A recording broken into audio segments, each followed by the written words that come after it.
tellement ébélé na bandako na bino chaque dimanche à partir de 19h juste dans le canal Congo Télévision CCTV rediffusion à minuit et jeudi à 16h toujours jour où émission na biso les kaka bozali fidèle pour na kolanda l'émission sur le podium est parmi les émissions la plus suivie de la ville province de Kinshasa. Cette émission sera présentée par moi, votre humble serviteur Ndeko Danou qui fout là l'homme de bon comme Mexana. Merci. Je ne peux pas débuter cette émission sans remercier l'équipe technique conduite par Dieu Messi qui est là. Je te salue, Nabosani Pité, mon frère et ami, Prino Zinga, Christian Banzolo, Fiston Atunga et notre caméraman, il est comme on a eu qui maranga Ndeko Nanga, Yazara toujours là. Puis après ça, chaque dimanche, pour na filmer biso to mondana kitoko na banda ko na bino. Merci aussi na mon directeur de production Doudou Moutiri, j'ai été salué aussi na Bosanité, autorité morale de cette émission les seuls et l'unique qui seront même à Konda. Après si on peut mbote belé place vous allez kolanda biso et notre cordon honorable Raphaël Kibuka. Après si on mbote na Kolocheno sénateur Jean-Pierre Mbimba. Merci na bande ko nyonso bazalaka fidèle pona kolanda biso bozali kolanda biso pe ba oyo bazalaka ya Ndeko Danou qui fula bazalaka na honneur ya ko soutenir Ndeko Danou qui fula na ko bande émission te sana remercier bino na ko pesa mbote na mulandi munene émission sur le podium on veut banga business libobi na moi sina maman Mireille pesa bino ba mbote belé sans oublier honorer Lolendo na Suède na moi sina yo pe maman Mireille mbo pesa bino ba mbote ebelé mon vieux trésor Manzo les boss ici, l'ancien de Kitambo, sans oublier les patrons. Océan, Diallo, Liboso, Naïmaï, Sima Naïmaï, mon vieux n'a pissé au peu bambo tebele. À toi aussi, mon oncle privé personnel. Aimé Noa Piao, Yazali, précisément dans la ville, Yabandon de Balobi, Yazali ko visa, Yazali ko tambu, ça, dans parti politique na bango, ou Balobi que bango, faut pas changer ma cabona, bosolo, pe bosembo, avec docteur Mukwege. Merci à toi. Aimé Noa Piao, merci à toi aussi, Guigui parmi la Pamère, aux Akolanda Bicho de partout. Na Serge Palmina, docteur Lo, Ami Bino Bolobi, pour soutenir. Chef de l'État en 2023, Bino Béton à Béton, merci Nabino. Et na Kosukisa, na Madame Jolie Beauté, Jomosia, sénateur Ngeringo, présidente, il y a cœur grand petite, mais on Yo Kambaka, merci. Balobi Maman Motema, Malamu, Maman, Boboto, merci à toi. Madame Jolie Beauté, dans Nazaline Sengo, Yako Yamba, l'émission sur le podium. Yamukola Lelo, Belgique Abraham Bosanga, Ilombe, où Yazali invité Nabiso Yamukola Lelo, nous attendons aussi. Pasteur Bijou Mopina qui nous avait rassuré qu'il sera là. Pasteur Moussouba, Bengi Bissopon, encore Bakeno, Bazu, par empêchement. Merci à cela, Netienne, Bissot, bande d'émission. Na Belgique Abam, Brecha Bambo Sanga Lombe Mbote. Mbote, journaliste Mounene Mboka, Danuke Fula, Mbote Nangai na bande konyoso ya Radio Kelelo, Mbote na bande konyoso la grande famille. Oyo baza na bandako na minute bazolanda berger Abraham na pesi mbote na coach Blaise Bossissa mon pasteur mbote na ngeki na Brazzaville pe esika wapi mon frère Guy Lotel azolanda biso na tango oyo na pesi mbote nanga na bandeko nyonso balingi mbongwana na mboka oyo ezala kati na biso nzambe asalela biso bolamu na basala nzambe nyonso bisika nyonso basali. Merci Berger Abraham et Lombe Bosanga. Merci à toi aussi tu me suis depuis quelque part président Petit Béton. Simone Kamba na parti politique na Iako Yalvi toujours à soutenir Fatih Béton na Béton. Notre sujet Yal Mokola le loto kolbela pourquoi les politiciens congolais n'ont plus la confiance aux hommes de Dieu de la RDC. Pourquoi les politiciens congolais basali sur la confiance à hommes de Dieu Yamboka na bisoté c'est dur à quoi. Merci, je crois que Dieu merci qu'il faut qui aux alliés koloba même langage que ngai il fallait au balancer ngai image moko na kosenga na bosolo pe bosimbo c'est parce que c'est ça ya ngonde toko lobela mingi na mokola lelo par rapport ya vidéo na parce que toujours c'est la pasteur Bijou qui nous a dit qu'il est en route merci pasteur prophète Bijou Mopina il est là il m'a fait signe qu'il est là prophète Bijou Mopina est là. Je crois que sujet na biso ya mokola lelo nde na lobela kibino na bosolo pe bosimbo toko lobela pourquoi les politiciens n'ont plus confiance aux hommes de Dieu congolais. Lundi tokoyi bango émission lelo prophète Bijou Mopina est là fongola miko mbote prophète Bijou Mopina mbote frère Dan Boni bien tu n'as jamais été arrêté mais lelo pourquoi na otika madame moi mbote je me kaka mais je suis Je suis dans l'heure, non? Non, non, ma guerre, en retard de 5 minutes.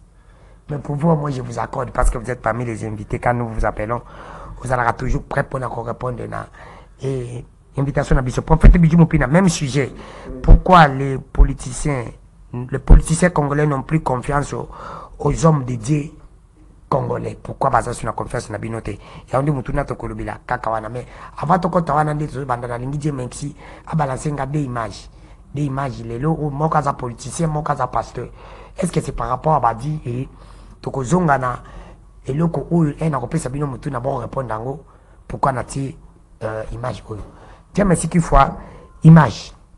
Jeudi 26 janvier 2023, à la résidence du gouverneur du Kasaï central, le premier vice-président de l'Assemblée nationale, professeur André Mbata Betokoumessou, boucle sa mission de sensibilisation de la population à l'enrôlement par un face-à-face avec la presse locale. Dès l'entame, le numéro 2 du Parlement, preuve à l'appui, dresse un bilan positif du quinquennat de Félix Tshisekedi à la magistrature suprême 4 ans après. Aucun candidat ne pèse par rapport à Félix Antoine Tshisekedi Tshilombo qui sera réélu. Et massivement réélu à cause de ce qu'il a fait. Mais c'est le pape qui vient, le souverain pontife. Mais il vient sous quel mandat? Mais il vient quand Félix Antoine Tshisekedi Tshilombo est président de la République. Il ne pouvait pas venir avant. Qu'un pape se déplace. Et je vais vous dire, lorsque l'avion du pontife, du souverain pontife, atterrit à l'aéroport d'Indili, je crois le 31, la première salutation, il adressera à Félix Antoine Tshisekedi Tshilombo.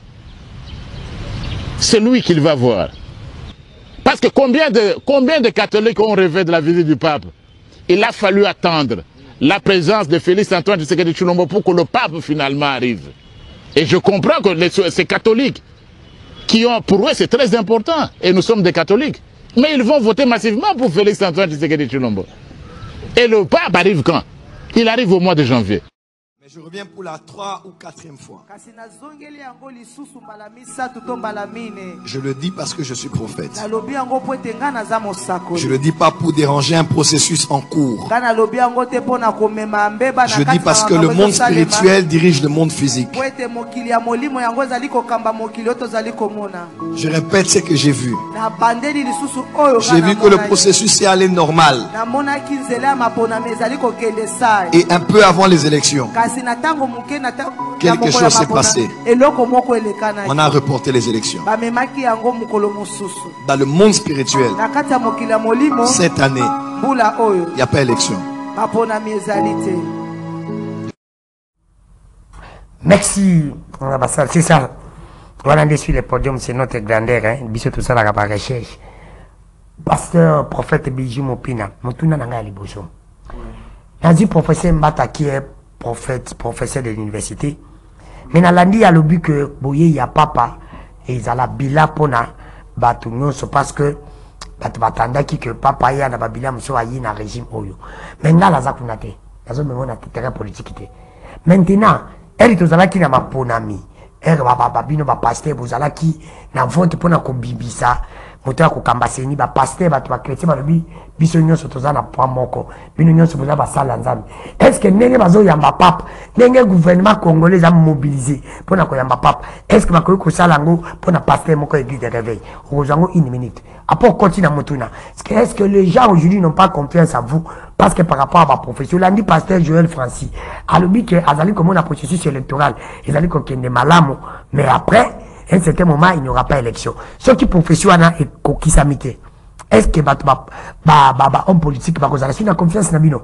Parce que va monter beaucoup de pasteurs, va payer ça ma prophétie et coquissamité. C'est dû à quoi les hommes politiques n'ont plus confiance en vous. Ok, merci frère Danou. Merci. Papa, c'est un homme politique. Si on continue dans le monde politique, on te dira que papa c'est un homme politique. Alors, niveau où papa a dans le monde, considération à dans le monde, ils ont des côté na ba pasteur ya ba église ya réveil, ils ont la même considération. Ce qui papa bazo yambaye, bazo sensibiliser bato bongo, parce que papa aza kati na politique, et papa aza moko ya bato bazo diriger le monde. Donc, il y a na Congo politiquement. ils ont aussi un point pour le Congo. Est-ce que là, non. Les alliés grandés à l'église catholique, ils ont coulé avec des réveils. Il faut qu'on ça il faut qu'on appelle solo. Nzambe, et pas Nzambe, azalaka ni na majorité ni na minorité. Nzambe azalaka côté oyo vérité ezali. Koya papa awa, pas Nzambe zolobele lo te, et puis akuta ape kuna te. Mais comme ils ont politique yamboka, ça fait plus de 30 ans oyo un homme puissant comme papa oyo partout même na bamboka musuba ba chrétienté soki papa ke kuna ndenge ba yambaka bango bazo yambaye pe bazo sala protection na ye tous la ba hypocrite eza tellement sécurisé makasi koleka même na ba président musuba bamboka mususu pour na zomona soki peut-être papa za beaucoup plus sécurisé soki yete za président des États-Unis. Pour papa, on a beaucoup plus sécurisé que le président des États-Unis, puisque sorti à papa, le président des États-Unis mais il faut sensibiliser, sensibiliser pour papa. Et puis papa, non seulement ça quatre na politique, mais l'église catholique, gauche droite, c'est une église puissante. Mais ce n'est pas dit que Nzamba akuna te, mais c'est une église puissante parce que dans quatre églises catholiques, ils ont une décision bazouaka. Hein? Tout le temps, on a un président Joseph Kabila, l'église catholique, et ça là que si tu ne peux pas changer dans le monde, on a passé l'église à réveil, mais nous tous, on était aussi derrière l'église catholique parce que l'église catholique est tellement bimisa na balabala. Alors, l'église catholique, c'est une église puissante parce que le diable aussi est puissant. Hein? Quand je dis que l'église catholique, elle est puissante, oui, dans le monde. Mais quand elle est puissante, Dieu n'est pas là. Namakambu oya papa mutanzambi quand papa est venu ici, il vient ici, oui. Na politique, na tango oya implice. Parce que ça fait plus de 35 ans. Hein? Combien pour la peut-être plus de 35 ans. Hein? Plus de 35 ans, oui. Voilà. Que papa y a. Parce que tant que papa y a, on va parler de cela dans le monde entier. Donc, vous avez implice pour le président Félix. Pour le président Félix. Rassurez comme Bata dit que le président a un deuxième mandat pour vous. Parce qu'il y a Nabila. Et quand tu as Nabila, mais on va parler du Congo dans le monde entier, n'arriver à Papa Awana Congo. Donc, politiquement, c'est un acquis. Ils ont implice na mandat. Ils appellent parmi les mecs que le président Félix a sa deuxième mandat. Bon, quand il y a un synonymité qui a la deuxième mandat. Non, parce que selon le professeur Mbata, selon Yé. Mais vous, en tant qu'homme de Dieu, vous êtes en train d'apprendre. On a un homme de Dieu, tant que Félix a réussi. Mais si vous avez réussi pour la deuxième mandat, il y a la politique. Il y a un pasteur. Ce qui nous a lobby, il y a un lobby. Ce qui nous a lobby, il y a un bon point. Mais dans le lobby, il y a papa Awa. On devait parler dans le Congo, dans le monde entier. Ils ont avantage pour le président Félix. Alors, un mot par rapport à la vidéo, il y a Joël Francis. Et pourquoi les hommes de Dieu n'ont plus confiance à vous? C'est ça. Bon, les politiciens n'ont plus confiance à vous, les hommes de Dieu. Les politiciens sont confiance à serviteurs. Les politiciens, qui est vrai, qui est faux. Baza mikolo, Ozomona. Bazo fanana ba pasteur ici kamo, bazo mena masanga ici kamo, bazo ko sente base ici kamo, bazo ba divorce ici kamo, bazo sala mo boulot ici kamo, bazo na confiance bango ndeni. Bango bazo tela plus ba pasteur o bazo na renommé parce que bango bazo ba politicien, bazo na besoin ba membre ba fidèle o bazo simi ba pasteur wana. Au monde ba pasteur o bazo bazo cha minoko poani. Bazo mona population ba fidèle o bazo na ngwe belé, bango bazo ba grand pour bazo na bato belé na église na bango. Pas Nzambe ba grand.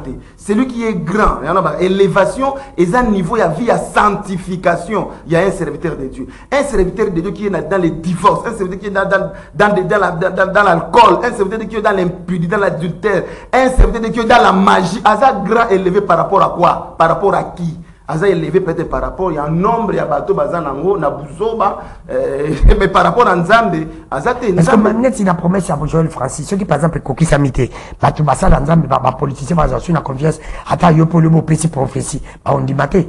C'est parce que beaucoup ont donné les prophéties sans Koki Samité. Mais moi, pour moi, quand on donne la prophétie, c'est pas dit que, banganga pas prophétiser. N'anga pas qu'on peut son prophétie, peut Koki Samité.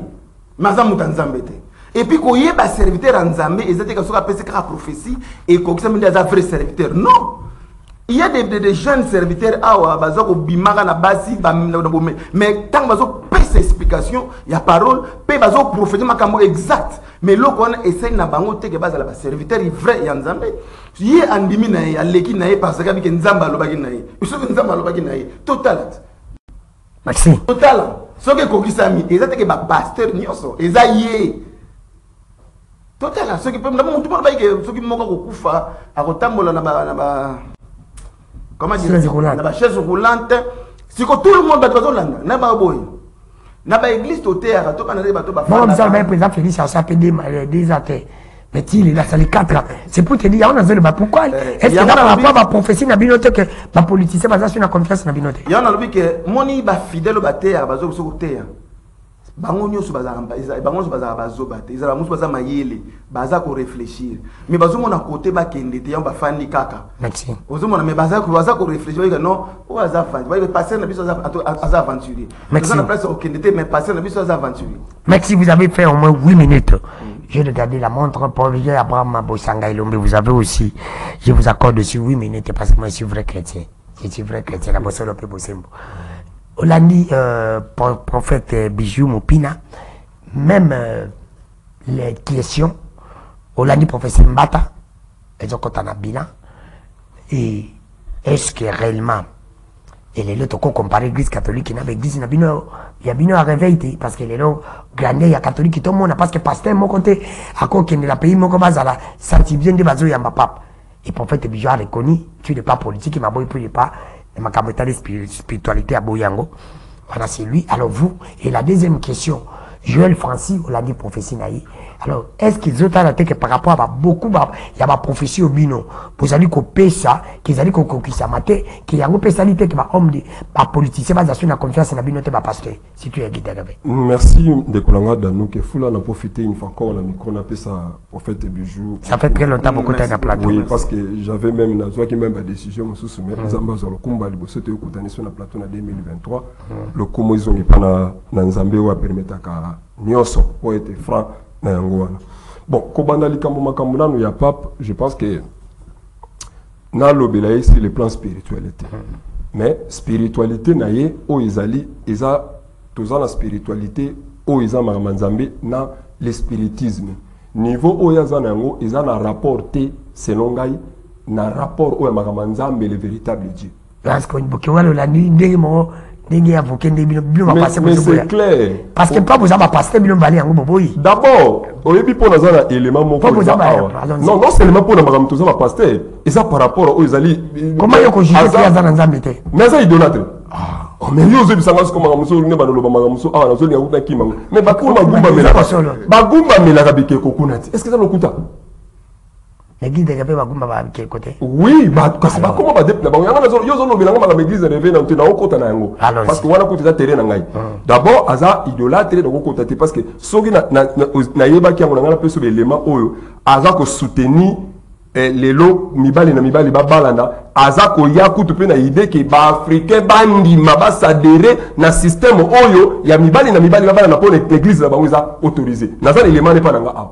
Pas comme ça donc ça aza moto to ko encourager te poye mo peso aloba ki abike non ba les mezali azo bande la Bible nzamba na bere allez se comprendre ça dit nzamba pas ça la bere ndenge atsa ko banyi ya linga imposer système moko biso na Afrique anena to na retard yango na ye pas zo ya po aluka ba africain tondi mayango mibali ba balana siko bisa muto ndenga to ko soutenir mama nzambe et puis alabike nzamba za ina erreur wa to ko loba siko nzambe ni.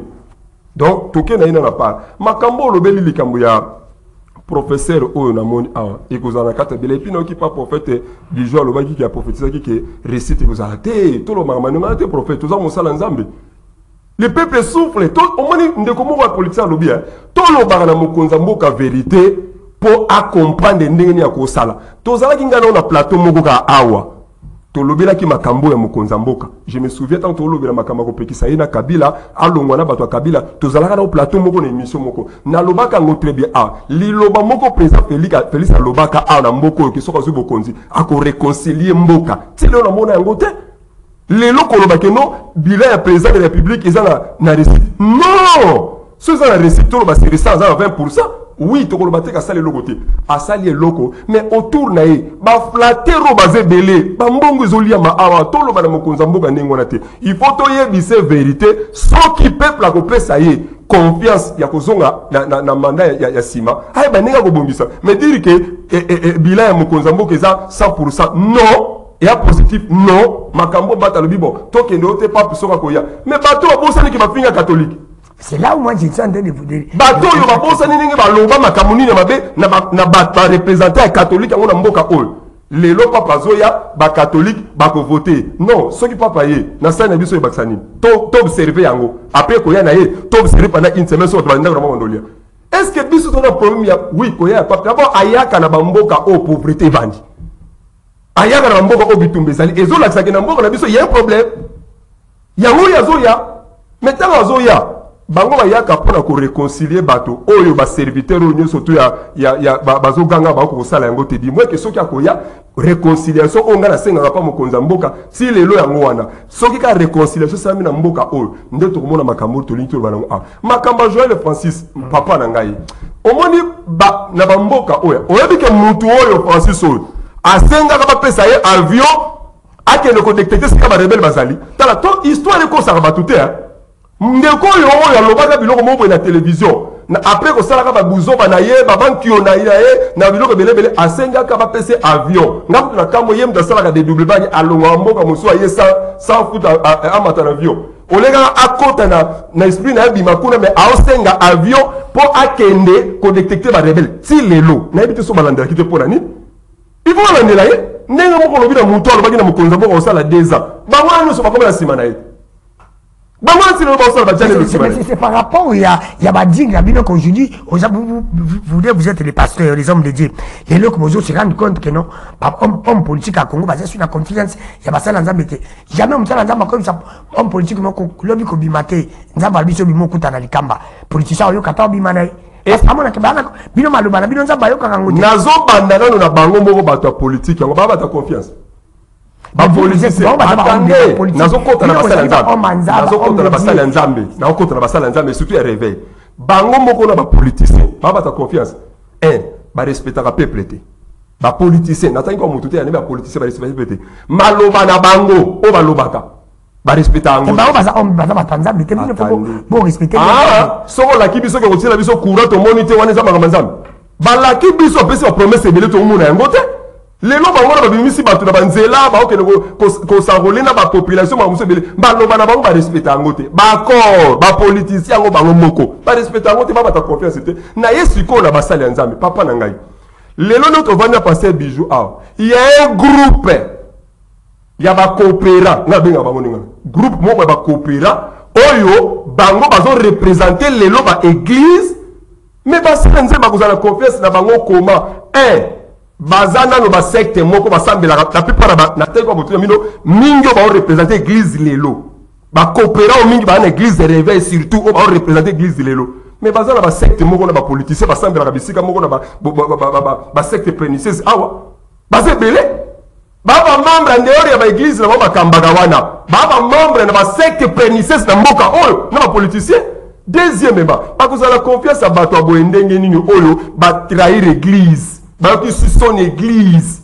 ba sextape na bango ba bozoba ba nini songolo tozo yoka nazo yoka il paraît que dodo kambaza empoisonné na ibite soki za solo na lobi yango entre parenthèses soki diwane yeni tango kaka o conseil moko ebimi ya batu moko ba sali scandale na kati église bango balinga kaka bazolo ko bazwa neti pape donc ça dit pape moko bazo linga bima na église de réveil lokola dodo kama pe aboyi batelemeli mais kaka na même côté le menaye wana toyoki ya za empoisonné na yebite soki za solo soki za lokuta mais bato wana ba représenter nani ya kopesa bango confiance lelo ba divorcer le bilo passer bijou bato ba baby si ba sali scandale na église bango wana ndie ba kopesa bango confiance na kati ya bato wana ba miché bazate c'est pour cela même ça mokonza mboka 1 roi chapitre 22 ba prophète bazako lo baliloba moko bango nyoso mais maloba na bango baloba ki ezaki ya lokuta il y avait un miché oyo na kati ne ainsi dit l'Éternel nde bali kozela il y a encore des missions na mboka o mokonza mboka faut pesa confesse na bango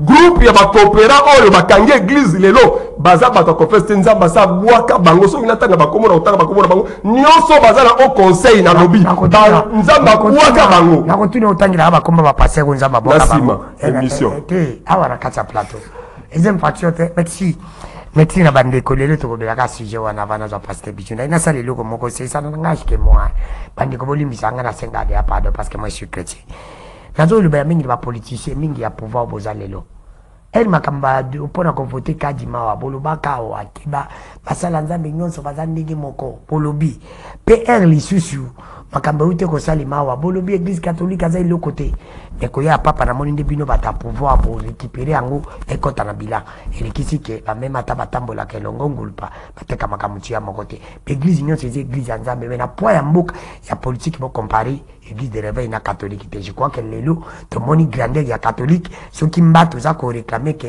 ko ya papa ekota na bila réclamer pe triomphalisme ya dodo kambana yaki akomi pasteur avec église de réveil ekota pe na bila kuno ko réclamer te yango ce que moni que lelo papa za na grandeur to respecter batu to respecter église catholique na grandeur na bango je parle pas de Dieu ça te mettre ko iba mtu za na nzambe te wana bango ngate moi je parle de l'homme voit ce qui est visible on a mona grandeur ya église catholique na Congo la église de réveil n'y a même pas mal d'église catholique reki mbata ndima et bisa bata pouvoir pe bondi alors pasteur Bijou j'ai aimé et le mot sali olobi bien c'est continuer je crois que bandeko ba Rolanda tu as dit que pour la makamutali ki bonzambe là tu ne parles pas mais pour la makamutali grandeur politique aux accords reconnaître là au moins je suis tout à fait d'accord avec vous alors vous en tant que Moussa Lanzambe comment beaucoup ça la lelo po boso bobi misape église de réveil na mutu ezali comment va nini beaucoup ko ça la po ba politicien ba na confiance na bino ndenge to mona ki na tanga Moïse aujourd'hui roi Salomon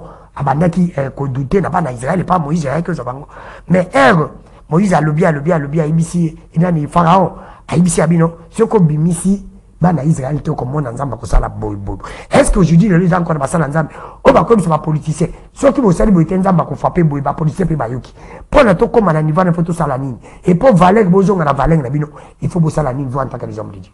Bon voilà, tout confondre les temps anciens et les temps lelo. On a deux temps différents. La manière dont Dieu parle maintenant, Dieu parle à tout le monde et Dieu nous parle par le Saint-Esprit. Vous avez 6 minutes, il y a 5 minutes parce qu'il y a 5 minutes, ça l'est. Okay. Dieu nous parle par le Saint-Esprit. Abraham a dit que Félix a réussi à 100%. Nous avons répété. Deuxième mandat, nous avons dit que deuxième mandat, mais premier année, que les gens n'arrivent pas à comprendre. Passi, nzala. Ba vrai politicien, ba vrai politicien. Ou ba ça la politique kala. Hein? Tant bazota la politique ya lelo na Congo. Différence ya makasi. Na on peut donner un exemple moko. Ezanini. Tant que Félix a un instrument au Nzambe aponi pour abimisa mboka na situation oyo instrument wana eza président Félix. Na lobi te ke batu nyonso bandima yango mais nga na lobi Nzambe nde alobaki pe akobima président. Tozo mona yango mais siko batu bazo mona ke un président azanti na bâton magique soka yabeti pam bambili bimi pam donc biloko nyonso na bâton magique bandiko bima te mboka ezalaki na se makasi.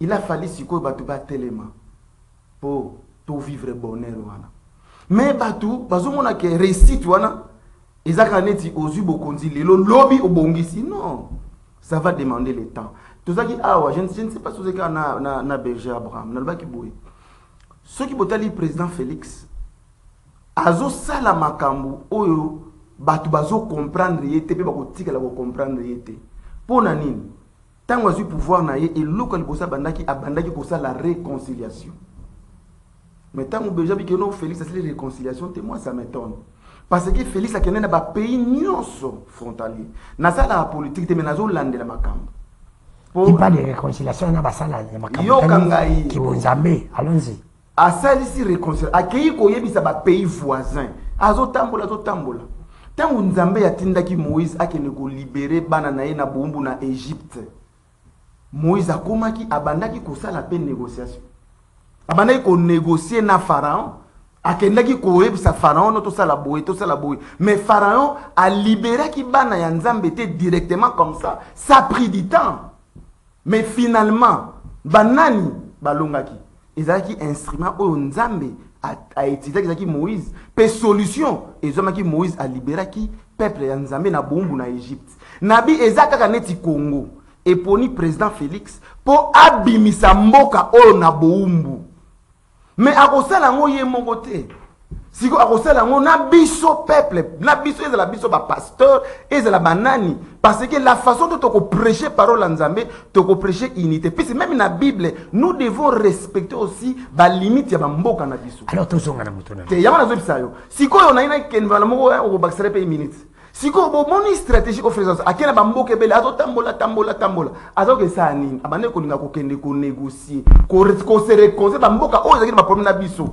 so boza na besoin ba minerai boya ko zwa mais 50-50 yo c'est la politique o biloko wana les gens ont parlé maintenant c'est biloko ka signe moko et c'est la batwazo ndima c'est batwazo ndima te parce que maintenant o ekomi ko sala na mboka na biso eza politique ya haine ya jalousie ya motema mabe donc ata soki mutu amone loka malamu aondima ngoka te po alingi mutu te ngai nazala mbuluba te ngai nazala mbuza ngai na mungala na mbuza donc naza rien à voir na Martin Fayulu qui est mutu bandundu naza pe rien à voir na Félix qui est mutu ya Kasai mais ngai na loba makambo oyo nzambe alobi na ngai mais yango nazo loba na makambo oyo ko loba soki kokisa mite ba politique pe ba zapena confiance elo onini oyo kokisa mite po makambo ngai na lobaki dano yebi yango tala na Congo molobaki Félix a réussite to kana ina ni ya réussite izate faut dire la vérité nga pe na loba boso zela réussite na bino po na bino réussite na bino ba biso peuple to lia bien to la tamalam to la tamalam to za la bien mais oui pour nous réussir qu'ils ont pas dit toi tu penses que moi je ne sais pas que les gens souffrent ah alors c'est moi les réussite donc pour nous réussir il faut que tu lier bambala mo tout ça la bien réussi là ça na bâton magique bien réussi là même na Moïse abimisi bana Égypte bana Israël na boumbu na Égypte ba comme na désert ba banda yokolela il faut l'autre c'est pas dit yo kanga ça la nini mais allons-y oloti kanga lo mama moi je le truc politique ya nyazo bisao mangana zo beaucoup trop prophétique ngala lingio contre la minga politique tezo kana makambo ezo mais kasi o minga wa te yo zo kwela la politique nazo talisa yo boyi batu bana haine ba mitema mabe lelo oyo soki batu bazu courir ba Rwanda nde eza ko attaquer biso pe na monde entier ba lobby frère président Félix a lobby si bango que eza ba Rwandais et loko wana les a réussi qui pouvait faire ça les loko na est batu bazo telema pour ba revendiquer mboka na bango bazo boma bango te na tango ya kala si tu vas te tuer ata pour les loko wana ezaka réussite ezaka échec te ana bâton magique te aza instrument o nzamba za ko utiliser pe akomema mboka ndenge bino bozo kanisa te ndenge ba politique bazo kanisa te mais akomema mboka ndenge nzamba komema ye c'est ça si ko bino faut comprendre et bien pas ça Félix Abengaki, président Félix Abengaki nani pour se réconcilier. Il a appelé tout le monde. Tant que pouvoir na Abengaki boya biso to sangana. Balobi ono maboko na ye eza na makili eza na salité. Mais il y a d'autres personnes qui sont venues on va finir maboko na salité. Ils ont quand même compris ba ye. Mais pour ni boni ko yateka ko finga. On les ko mboka na biso ezoke. On les tout pour ça to sangana yité. Bosala nini pour ba homme politique a Congo ba na confiance na bino. 30 secondes. Ba mutakoza na politique ya muri soki un Saint-Esprit intervenir te. Ba pasteur vous en a confiance, ba homme politique vous en a confiance, ba pasteur comment? Bazo sala ki ndumba ensemble, bazo mela masanga ensemble, bazo na dingue de berger to le bar, bazo na ba maison mo na ba science ensemble, bazo la makambo ensemble, ba ngote ba koto sa ba ngote. Est-ce que aujourd'hui ba homme politique ba stratégie na bazo na besoin ya foule, ba na besoin ya population. Ba kotalisa bango ba lingi bango. Pe baza ko imposer bango ba sala volonté ya ba politicien na un vrai serviteur de Dieu. Un homme politique au salissé volonté na été. Là tu n'es plus serviteur de Dieu comme serviteur Yabatu. Et la plupart des serviteurs aux hommes on a pas serviteur Nzambete, ba serviteur Yabatu. Parce que parce que salissa bango misala non pour la gloire ya Nzambe, mais aussi ça bango misala pour la gloire ya mokili. Aux hommes on a dans balobi toute autorité vient de Dieu, oui, mais les dieux ne peuvent pas une autorité. Bon, autorité à Dieu, il faut avoir confiance à l'homme de Dieu. La question ne peut pas se faire au Landabiso. Vous lisez Denis Les. Satan, quand on va parler de l'homme de Salanzamboyo, la Salanzambo, ça Congo Babangaka. Pourquoi les gens perdent de toi, pasteur de non, pourquoi les gens perdent de toi, prophète Denis Les, si vous le dites, Satan n'a pas on va le Kamalo, le niveau. Ah, il faut que qui sont les vrais hommes de Dieu. Funa lukaona yamba olubango eja baje aba makobanga koloba permettez nene be kampona beje papa omoni Denis Lesi pour ani batu babanga kana ina expliquer batu Denis Lesi alia kana bango afanda kana pano bana munoko soki basakani akobibisa basekele mo paseka alia kana bango afanda kana bango jambo bazo banga afanda kana bergete afana pe ngati makamuni yanga yebi ona kolo pona banga c'est ça le problème. Merci yabi ezali makamwa Nzambe alobela que lui il parle avec Dieu la nuit et la journée peya mambo sangelombe olandi maintenant toko sala nini pour ba homme politique basa na confiance na bino nzela nini beaucoup landa pour ba homme de Dieu ba homme politique à Congo ba banga bino nazo banda nanu 6 minutes ndeko nanga danu to soutenir ba anti-valeur. Oyebi ndeko ozotanga surtout lobile na kisakata obosene pe misusu kwa bana ko lobelango na minute otoko loba awa mission oya ye ko sala oya zo sala Satan atindie e suka na nzela odelinge Satan ta Satan ande omoni lelo ninga komi ko laksa bino ninga zalaka na télévision Nzamba Satan zo bimisaka malemba abano melas ko masanga pena akumisa ngo pena boyina nini pourtant a été na place o batu ba oluka makambo a solution yango na même batu ba click na bango ya ba coopéra ba komi ko tia musika ozomona likola biloko na ko tsaka te parce que to lobela makambo eza série na mboka kabe makambo ya lobaka wana ato lobeli via mutu ngane tingana na passé na ngai so yebisanga ngo eloni a grave ezali wana ne bonzambe ngwana nyon surtout oh lelo asalaka lelo oh il faut vendre se repentir tika bizo bubuzo bawana azo continuer na mabe po suka na ngope ezali nazongi na likamba mokonzi mboka ningi papa na nga bijo azo nga beta sete nango ah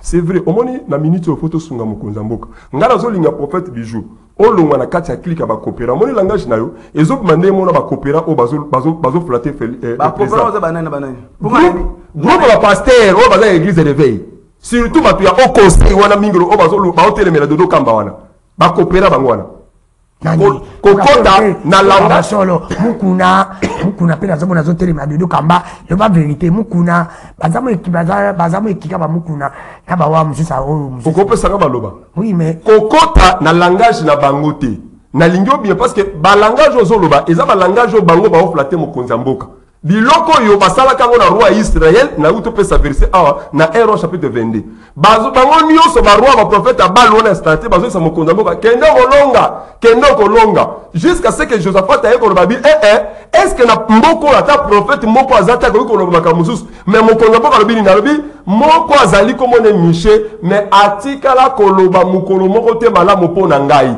bake ko luka miché yaki ba meki ko mena miché na ba langage na bango loba lokola ba prophète wala balobi yango na opekisa yo kokene na ba langage ozo loba wana te to so mokonza mboka te siko yo yaka na ainsi dit l'Éternel pour mokonza mboka na minute to na posa aluka ndengo loba za ainsi dit l'Éternel batu lokola bino boko ba pembe na président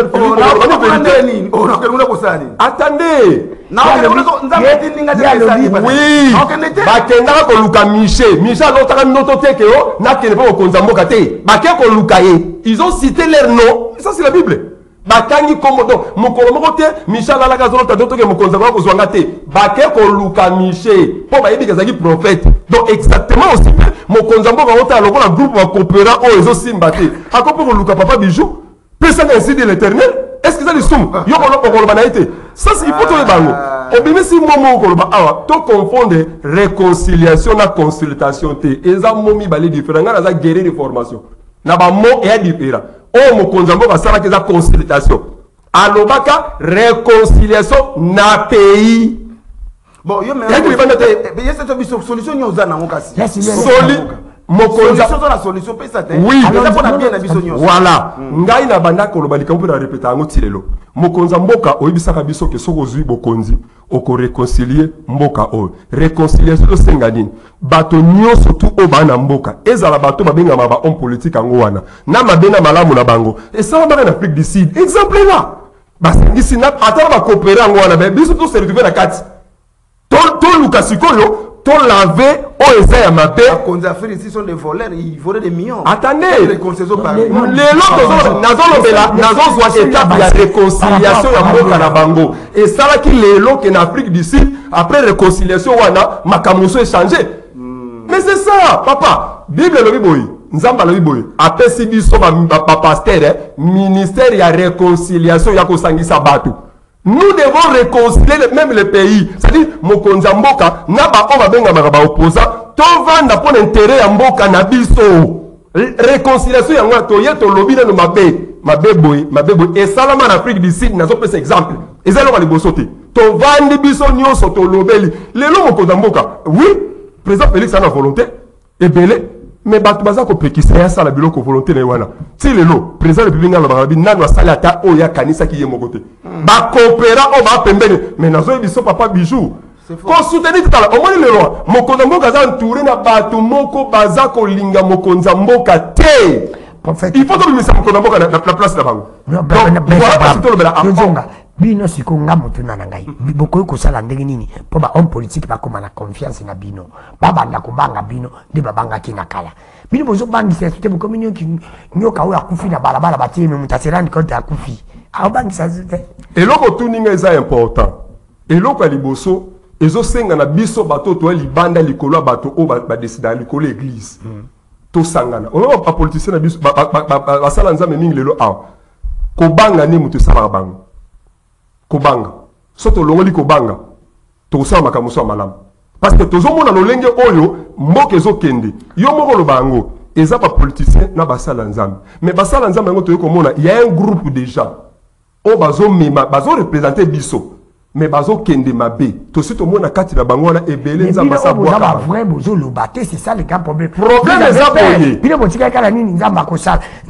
mais nzamba nga banda ko sala zo sa tisko tozo mona ta ko sala ka na pesio exemple na Bible awa mokonza mboka na lobaka likambo oyo a se confier na bato ba uti pa ya kabila te ba lesi kabila biloko zanga tina lelo bango na ba yeba yepe na ba jalelo na bango kaka na même système wana ba opinga kabila ba liambo la kabila basala ki makamuno wana kabila mais lelo ba yepa mokonza mboka ba yeka na même flatterie ba tozo mona bango na ba télévision awa likambo za mokonza mboka a tourner na nudo na groupe ya ba coopéra wana aluka nano basala nzambe il y a encore déjà on na ba gumba meli balte na mboka o ba otamona na kobanga nzambe ba sérieux ba na respect makamunyoso bazala ainsi de mais papa bijo to biso awa kazala na ainsi de l'éternel en fait bijo le babi musala nzambe mon côté oya kokota la politique ya Konga bimise papa donner conseil politique à ton quotité to que nous savons ngeni to voter ngeni la carte za politique mais politique à ton yo mo mutu ba ah ce politique le bi le to tambola te biso basala nzambe to tambola mais politique dominique mais c'est parce que vous n'avez pas dit c'est nzambe lubi na kotambola apesi otinare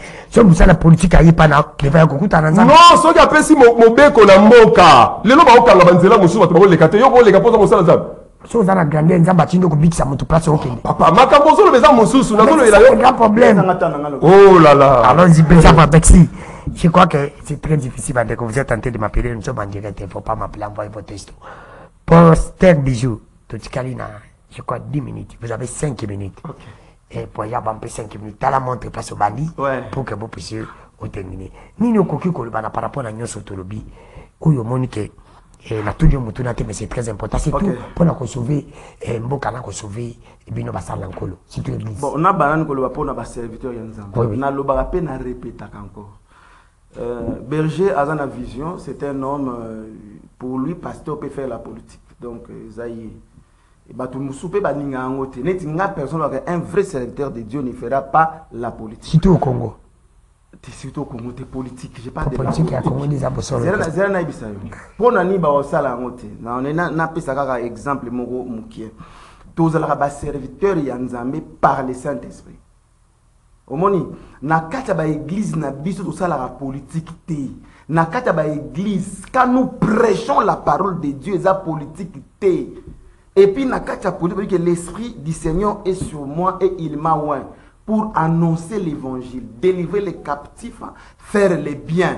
Nous avons reçu le Saint-Esprit pour Saint-Esprit et enseigner Bissot et conduire Bissot dans toute vérité. C'est le Saint-Esprit. Dans les quatre églises, par le Saint-Esprit, nous devons prêcher la bonne parole. Dans les jours à venir, et qu'on forme un bon citoyen pour diriger Mboka, diriger Mboka na justice. C'est notre mission. Il y a qu'à prêcher la bonne parole. Mais il y a politique. Parce qu'un vrai serviteur de Dieu, par le Saint-Esprit, devait prêcher la vérité. Non seulement, kaka naba fidèle, mais il a prêché la vérité, même il n'a pas autorité, Yamboka. Parce qu'un vrai serviteur de Dieu qui a le Saint-Esprit, Aza supérieur, il y a président Félix, Aza supérieur, na président, disons, na président SID, hein, Martin Fayoulou, Aza président, il y a Moïse Katumbi, Aza likolo na bango. Un serviteur de Dieu, c'est le représentant de Dieu sur la terre. C'est un ambassadeur. Il est là pour défendre le royaume céleste. Tout ce que nous voyons est qu'Ozalaka détruit. Mais parole et Nzambe et Ozalaka détruit. Il y a que chercher d'abord le royaume des cieux et les autres choses viendront après. Comment si on a na vie na Saint-Esprit, si on a que nekomi kitisa na fanda na parlement, oui na tomo sapi. Non na tomo sapi. Allez komi kuna yo eta la pasteur yo, ye ba lié ta. Na isa ko mutu nyoso pasteur nyoso asala ka politique. Politique ya mofile ko ridiculiser yé. Politique, on appelle ça pas politique. Parce que dans quatre églises, on ne peut pas faire la politique. Il y a des serviteurs d'union. Ceux qui ont un MLC, ils ont un PP, ils ont un IDPS, ils ont un pasteur na bango, ils ont la juste té. Parce que on a intérêt à partir na yo. On a pasteur moko injuste. Il y a pas mesure de prudence ça va pasteur. Ceux qui ont pasteur, mais on a pasteur au conseil, bazo luka ba ba président ba no luka mbongo. On n'est pas que luka ba am ya ba autorité mboka. Ba que no luka ba am ya président, ba prêcher bango vérité. Comme vous êtes là, toute autorité vient de Dieu. Bon diriger mboka na koyiba te. Bon diriger mboka na justice. Pour ceux qui vont yibi boy ba ke li felo et na bibo. Boko ma ndenge ni pombo yo lobela ba pombe. Boko tana zolo ba. Nzela me. Tana yoka ngai tana zolo ba. Yo mani ba to yoka ate. Ba kwa na yo te ba boza pasteur. Ba ko croire na kaza na bi. Jésus yoka ngai. Nous allons battre. Nous allons l'église à Mouké. Na ebisa ki yo boye. Koza la populaire. C'est pas dit quoi na Nzambe. Koza la paix moukié, c'est pas du Koza Nzambe. Nzambe azalaka côté vérité, ezali. Un vrai serviteur de Dieu qui a le Saint-Esprit en lui, c'est la vérité. Vérité de Sani. Recevoir Jésus comme Seigneur et Sauveur, tu as reçu la vérité. Maintenant, il faut mettre en pratique cette vérité-là qui est Jésus. C'est ça le problème. Parce que si vous avez la vérité, quand tu vas commencer à prêcher, à parler, tu vas prêcher et parler que de la vérité. Pendant que la politique, oh, bah, ça là, peut passer, va continuer à Kati et en arise. Ça demande le sang. Il y a la trahison à l'intérieur. Tant que va passer, tant que va passer, ni à côté de la politique, pas réussir. Batika politique n'a pas politicien. Bisoto prêcher parole en Zambie. To prêcher par autorité en Mboka. To prêcher par autorité en Mboka. To prêcher par repentance. Batika bakisi, batika kimoyibi, batika ekobo, batika masanga, batika mizika mokili, ba soutenir œuvre en Zambie. Zambie a ko bénir bango. On a besoin de que contre la poto na bango. Batika mizika mokili pasteur moka yamba musalanza mizisa mokila yamba ipona yikom. Moizi mbie amara feri. Eza musana yi. Musana mutu. Comme ma bezani. Personne ne m'a comme la c'est la musique chrétienne. La commission est comme une profession, et comme un métier. Ils sont dans l'erreur. C'est notre problème aussi. Notre problème de prêcher, chanter, ou amener le monde, comme ici, adoration, un métier. Comme ici, adoration, une profession, tu fali, tu oration, tu jibes, c'est pas profession, mais adoration, et cause un prix à payer, parce que Christ, son sang n'a pas un prix. Comment vous avez le droit d'entrer, vous avez grand. Ce sont des traîtres. Merci. Beja bambo sangelombe. T'as jamais appelé ça téléphone? Non, on peut ça, on a ce qu'on peut ça mon téléphone. Beja bambo sangelombe. Oh, ni le le bar, le bite, vous avez 5 minutes, vous allez donner sur votre numéro de téléphone de communication. Dieu merci qu'il faut. On va finir bientôt. On atterrit. Bon, position à papa Bijou, nayebi yango, nazo respecté yango. ngala okuye na ngape côté na tant que congolais basala nzambe so continue politique mon côté kizami na kota to mona na bima na kutu bonzambe limu na bandeli sukolo ba basala ka sous plainte basala ka na zo respecter opinion ya papa Bijou mais il faut papa Bijou yeba que il y a un temps pour toutes choses ndenga za émission a za église terre c'est qu'à cause de la église banda tongo tini il y a un temps où église a émission après a place la bandira muso azokende il y a un temps pour toutes choses. Ce que le but est politique, ça l'ensemble va continuer la politique, bah na molimo na nzambe te. Non, parce que tout le monde na carte Bible, bah David, tout le monde na serviteur de Dieu, bah Salomo, bah y a na sagesse na bango bah tie bah tomboli moka politique na bango ngona. Pardon Abraham. Oui. Cause à la serviteur de Dieu, je parle des ministres de Dieu. Je ne parle pas des serviteurs. Moutou, à cause de la serviteur, madame ministre de Dieu. David, parce que la serviteur, ministre de Dieu était. Mais si laisse une parce que l'époque où nous sommes dans l'époque où nous allons, différence c'est peut-être un serviteur, c'est un ministre de la parole. Donc pour te dire que Batouana na sagesse na bango, et ça, au milieu de bombaka biso zanine. Définition politique autodéfinie ça. Ou t'as pas qu'on a biso pour mutazo. La politique est un art de gérer. Définition de selon Mokili, selon les paroles, même dans la Bible. Plus on pas comme politique dans la Bible. Biso dans la politique, ma caméra est écrite dans la Bible. Politique dans la Bible. On attend dimanche prochain même la même. Na ma belé, pour menga likolozongi na ma belé. Batu ba Salomo, basali politique mboka etamboli malamu. Tomoni ba Néhémie, basaki ba gouverner ba bungisi mboka ba kena makamnyo surtout na tango nango malamu. Tomoni ba Daniel, ba travailler na ba roi, basaki ba gouverner na kata mboka te. Bango na basali basala nzambe. Donc, ça dit, il y a toute une liste. Na auto plus exemple, il y a Miché. Au coquet que ça, nos politiques, mais être un compte. N'a pas exemple, il y a Miché, un serviteur. Bah, qu'est-ce qu'on luka, papa Bijou. Aïe, qu'on peut sa solution. Malgré papa, qui me y'a qu'on peut sa solution. Nous pouvons aussi donner directive, mobo na mboka, des osanga batuango, oyo, bazate lelo, oba coopéra, oba, vandi wala kuna. Au lobby la politique, il y a la rise, il y a le sang, il y a la trahison aussi au loba. Papa rise ezate, to bete le suru ngana dodo kambat. Ozala ngaka ngaka ko sulu bete mo logo moko lobi ngote dodo kamba lelo. Combien lelo na makamanzambe on va poisonner ba. Eza santé. Combien lelo oyoyo baksala nzambe bana ba problème ti lelo atani na loba aw. To yebi kele mo su téléphone ko lela lango. Combien? Trahison na nzambe ezate. Rise lelo. Tozo mona ngote papa na ngai. Biloko nous otanya na kata makamanzambe. Eza, kisi makamutu toza komona yango. Soki toko telemate, nous les serviteurs de Dieu, top atata okena o monaite mais top sata ligne moko boye. On va politiciens ba okokate, papa bazo diriger biso. C'est au prix va vie na biso. Bato to kamba, bazo nyo comme charge nango. Le musoko lo bananga combien o lelo kaka dimanche lelo ba ko lele pa na yo ha. Pour wana misala te pour wana banini te.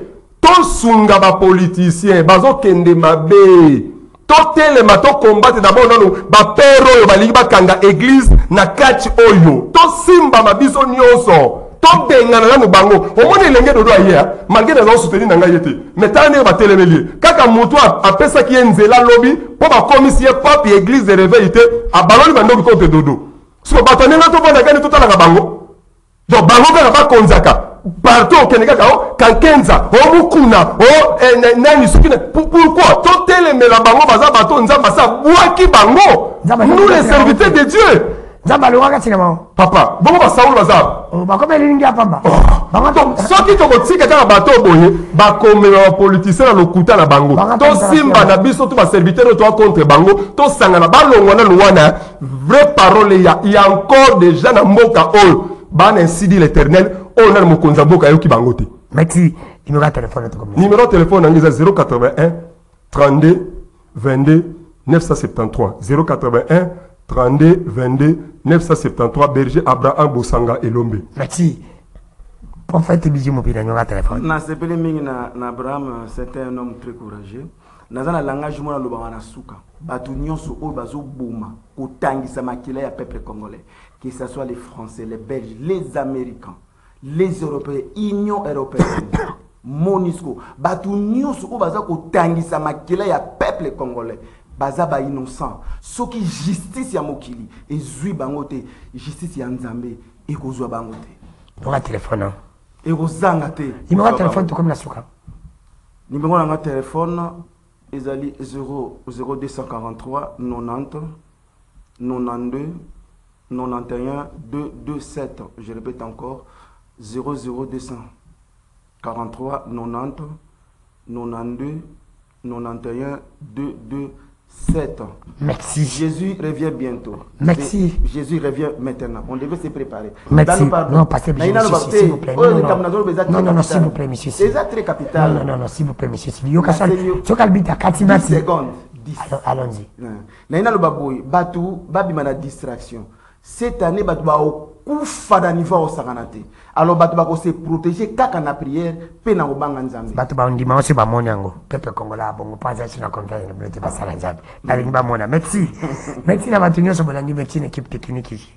Dieu merci bozala ki belé monsieur Sili vraiment. Na ko ci émission na likambo bande ko bozo a bon raisonner. Nakutana gina yo mukolo moko na seki. Nasekaki te parce que okabela ngambongo mais nasekaki pour salaka ngabola moko komona na moni yo nakanisi bola mo salanga mais nakutana gina yo mko mususu nasiliki te pour salanga mabe mais nasiliki pour nakanisa ki mabe yo salaka nga na moni lumina o pisinga kanda c'est pour te dire que tout ça la batu malamu parce que so sali malamu mkokutana mtu ana akozonga na sengo yo salaki mais so sali mabe mkokutana ya kukanisa mabe yo salaki pesi sukanda. C'est tout simplement tout ça dans le malam. Parce que Jésus-Christ revient bientôt. Amen. Amen. Libara. Mon kilo, ils ont un zambi. Mon bout à sala 32 ans. Kabila sali 18 ans. Puis ils ont fait au salapé. Ce qui a sali 5 ans. Ce qui a salapé 10 ans. Il finira toujours par partir. Les Congo restera. Donc, tu as un lobby au commerçant. Bye.